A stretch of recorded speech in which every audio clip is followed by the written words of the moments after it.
Hello नमस्कार। क्या आप ऐसे लोगों से कभी डील कर चुके हैं जो आपकी सहनशीलता की परीक्षा लेने में माहिर होते हैं? वह बात काटते हैं, ताने कसते हैं या ऐसा बर्ताव करते हैं जैसे आपकी भावनाओं और समय की कोई कीमत ही नहीं है।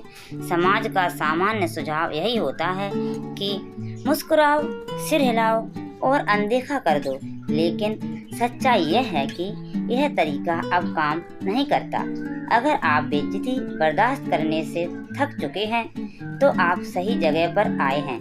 इस वीडियो में आपके साथ 10 ऐसे तरीके शेयर कर रही हूँ जिनसे आप आत्मविश्वास और संतुलन के साथ बेइज्जती का सामना कर सकते हैं, बिना अपना आपा खोएं या अपनी इज्जत को दांव पर लगाएं। आखिर तक आपके पास ऐसे उपाय होंगे जिनसे आप आसानी से सीमाएं तय कर सकेंगे और दुनिया को दिखा सकेंगे कि आप इज्जत के हकदार हैं। तो चलिए शुरू करते हैं। पहला सबक, शांति से घूरना। मौन दृष्टि से यह एक सूक्ष्म लेकिन प्रभावशाली कदम है।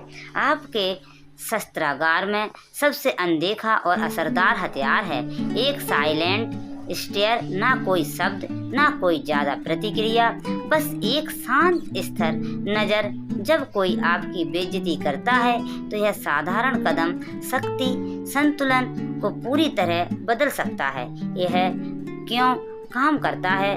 बेइज्जती करने वाले लोग आपकी प्रतिक्रिया से अपना अहंकार पोषित करते हैं। उन्हें गुस्सा, रक्षा आत्मिक या हादसा जैसी भावनाओं से फायदा मिलता है, लेकिन जब आप उनकी हरकत का शांत मौन के साथ सामना करते हैं तो उनका संतुलन बिगड़ जाता है। वह अपने ही बर्ताव का सामना करने के लिए मजबूर हो जाते हैं और अक्सर अपनी ही गलती के बोझ तले लड़ खड़ा जाते हैं। एक छोटी कहानी में एक मीटिंग में था जहां एक व्यक्ति बार बार मेरी बात काट रहा था।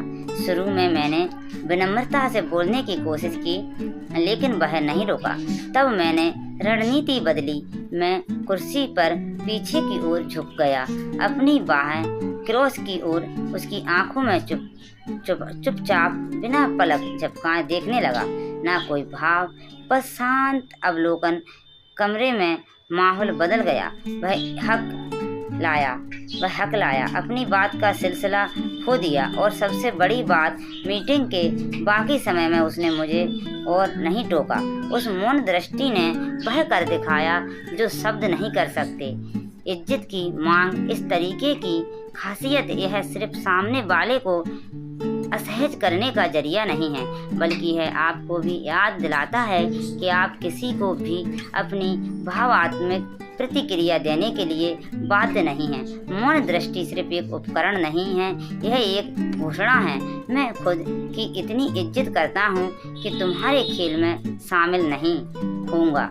दूसरा सबक, खुद को समझाने की आदत छोड़ो। खुद को समझाना बंद करें। आइए एक ऐसे जाल के बारे में बात करते हैं जिसमें हम में से कई लोग फंस जाते हैं। खुद को समझाने की ज़रूरत। आप कोई फैसला लेते हैं और अचानक आलोचकों की भीड़ जमा हो जाती है।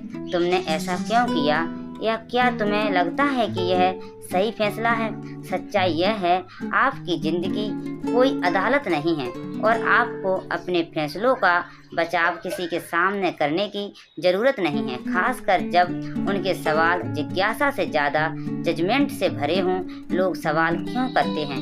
क्योंकि आपकी आज़ादी उनकी सुविधा को चुनौती देती है, लेकिन उनकी असुविधा आपकी जिम्मेदारी नहीं है। जब आप खुद को समझाते हैं, आप शक्ति सौंपते हैं और आगे की जांच पड़ताल का न्योता देते हैं। जितना आप अपनी बात को सही ठहराते हैं, उतना ही आप उन्हें अपने रास्ते पर सवाल उठाने की अनुमति देते हैं। एक उदाहरण, जब मैंने अपने कैरियर को बदलकर अपने जुनून को अपनाने का फैसला किया तो मुझे बहुत से संदेहपूर्ण सवालों का सामना करना पड़ा। शुरुआत में मैंने सोचा कि मैं अगर उन्हें समझा दूं तो शायद उनकी शिकायतें खत्म हो जाएंगी, लेकिन इसका उल्टा असर हुआ। उन्होंने और सवाल उठाने शुरू कर दिए। आखिरकार मैंने अपना तरीका बदल लिया।